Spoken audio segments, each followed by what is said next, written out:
Hello, ladies and gentlemen. So, welcome to another episode of the Dan Dawson Show. So, here's what I have for you today.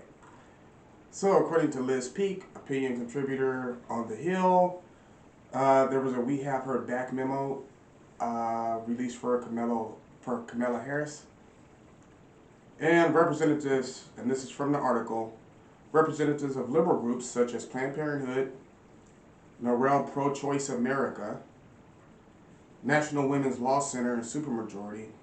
Planned Parenthood, man, baby killers. I don't like it. But, I don't care for it. But that's not the point. So here's what the memo says that reporters or anchors should not do. And this is directly from their sites, and I'm going to read through the comments. And then I'll break down each one, and I'll explain why actually some of these are detrimental to her campaign. Suggests that a female candidate is politically ambitious while ignoring similar ambition in men. If you're running for political office, I would hope that you are politically ambitious. If you're not politically ambitious, nobody's going to come to your house and say, "Hey, Dan, you're the vice president now." Even though you want nothing to do with politics, you're the vice president. We're going to put you in there. You're going to run for this office. Nobody ever accomplishes anything in life without being ambitious. Ambition's a good term.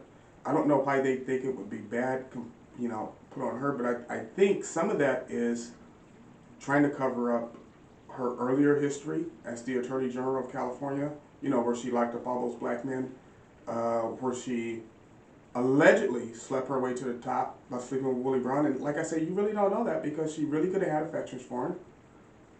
That happens, older men, younger women, that just happen to be in the same career field. And when you're in the law field, so much of your time is consumed with that. It's like the nursing profession, is you usually end up with other people in that field. So I don't even judge her for that. I judge her on her Second Amendment stance, which is atrocious. Here's the second one, suggest that a woman isn't seen as subservient or supportive in her relationships with partners, donors, staff, etc. Now, let me go over that. Suggest that a woman isn't seen as subservient or supportive in her relationships with partners, donors, staff, etc. I kind of get why you wouldn't want to paint that picture, but in my belief, the vice president should be subservient and supportive of the president. That's kind of the role of the vice president, right? Also from that, understand when you choose a life of politics, you're subservient to the people. You don't believe me? Watch after this next election when Trump wins in a landslide and damn near the whole country becomes red. They're going to change because they're subservient to the voters. The voters determine your income. The voters determine whether or not you have a career. So yes, if you're a public servant, you should be subservient to the people who you've sworn to serve. Just what it is. Discuss whether the candidate is likable.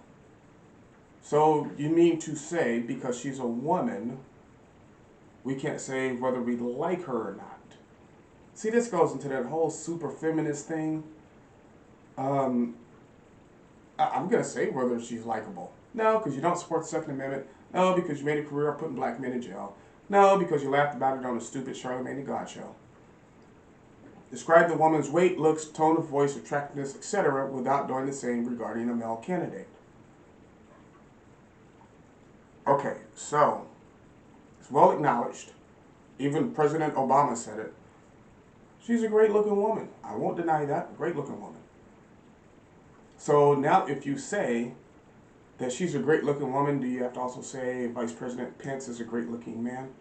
And he's a good-looking dude. I can't lie about it. He's a great-looking dude. Actually, in this race, we'll probably have the two best-looking vice presidents running for office ever. So, I don't know why they wouldn't let people comment on that. Report on questions of electability as a perpetuation, my bad, sorry, it's early in the morning, of a stereotype. That one I really don't get, because actually that's been serving her well throughout her career, is that she's broken the stereotypes. So I don't know why you would want to put her up against the stereotypes and show how she's different from them. But Report on doubts women may not be qualified leaders, even when a candidate is equally or more qualified than men. I'm thinking they just threw this one in there to throw it in there. You know what I'm saying? I don't think in the last 20 years, can anybody remember saying, oh, well, she can't be a leader because she's a woman? Hell, Hillary Clinton's held some of the highest offices in the electorate. So has Nancy Pelosi. So I have a lot of women. I don't think I've heard anybody say that. I don't know how they would put that in there. Maybe they just needed a list. Oh, let me count this. I want to see something. 1, 2, 3, 4, 5, 6, 7, 8. Maybe they wanted even numbers. There's 8 things on here. Maybe they wanted even numbers. I don't know. Report on the heritage of black women because it perpetuates a misunderstanding about who is legitimately American. Whoa. Hold up. You see what they put at the end there? American. They didn't put African American, but they put black. And so in the black community, we use black and African American interchangeably. It's the same thing. It's the same thing. So, but you notice they didn't put African American because she would have got eaten up. But they put black. Black is true. Black is the color of her skin tone. But like I said in my previous video, she doesn't share the black culture at all. At all. So she could talk about Snoop and Tupac and blah, blah, blah, blah. You know, listening to her senior year in college, even though she graduated in 88. And Tupac didn't come out till 93. And even then he came out with Digital Underground. He wasn't talking about smoking weed. So there's that. But hey, I could be wrong. Use pictures showing anger or passion that might suggest women are too emotional or irrational to hold office. See, this is a fraudulent slip. I want to. That's one of the reasons Trump got elected, because he showed anger and passion for the American people and the American way of life. So why wouldn't you want her to do the same? Here's why you don't want her to do the same: because everything she says goes against the very American way of life. It does.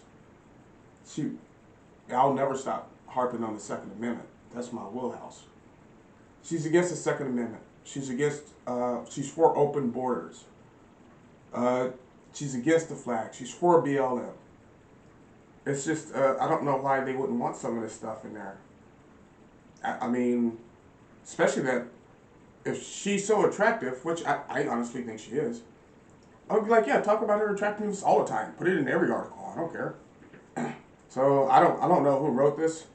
It actually comes off, honestly, like a bunch of jealous women who are jealous of her good looks and her ambition. And it seems like they wrote this. So now I'm starting to really wonder, after looking at this and reading through it, if this isn't an attack by so-called feminists on a woman who's attractive and achieving. It's kind of messed up, people. It's kind of messed up. You say you support her, but what you're doing is a backhanded slap to her. Wow, that's really ridiculous when you look at it. Huh. Now that I've said the whole thing, it's like, why would you do that? But hey, to each his own, do what you do. Thank you for watching this episode of The Dan Dawson Show. Like I said, I'm really ticked off today. I've seen a lot of articles, just a lot's coming out. So expect a few more of these. So, thank you once again. Let me know what you think in the comments below. Is this a snuff piece on Kamala that's being put out by people who supposedly support her? For some of these things you would actually want the news to report on. You know, as I was reading them off, I'm thinking, if I have a candidate, I want it reported that she's ambitious. I want it reported that she's serving the people. Because if you notice Trump, that's what he does. It's like, I'm not here for me. I'm here for the American people. I don't need this job. This job costs me money. So why would he want that reported? And attractiveness, like I've said, she's an attractive woman. I think this is a snuff piece. Now that I'm reading it and I'm reading it out loud, you know, it is different when you read things to yourself than you read them out loud. These people did a snuff piece on her. They should be ashamed. Shame on you. Shame on you, Planned Parenthood, NARAL, Pro-Choice America, National Women's Law Center, and Supermajority. Shame on you. Shame on you. You took a hit piece out on Kamala. I'm just so disappointed. Alrighty, so thank you for watching this episode of The Dan Dawson Show. Make sure you tune in to the next one.